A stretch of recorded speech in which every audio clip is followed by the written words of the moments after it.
قبرستان میں داخل ہوتے وقت السلام علیکم یا اہل القبور پڑھنا چاہیے یا نہیں پڑھنا چاہیے؟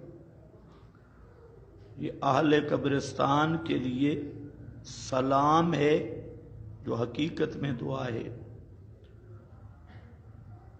سلام اور دعا یہ بالکل صحیح ہے، البتہ بعض لوگوں نے جو جاہل قسم کے ہیں وہ کہتے ہیں بھئی یا اہل القبور جب کہتے ہیں تو مردے سنتے ہیں، حالانکہ نماز کے اندر کیا پڑھتے ہیں؟ السلام علیکہ ایھا النبی، یہ بھی سلام ہے۔ تو عربی قواعد میں خطاب کو سما لازم نہیں ہے، یہ ان کی اپنی جہالت ہے۔ یہ سلام ہے دعا، اس کا تفصیلی جواب کئی دفعہ گزر گیا ہے۔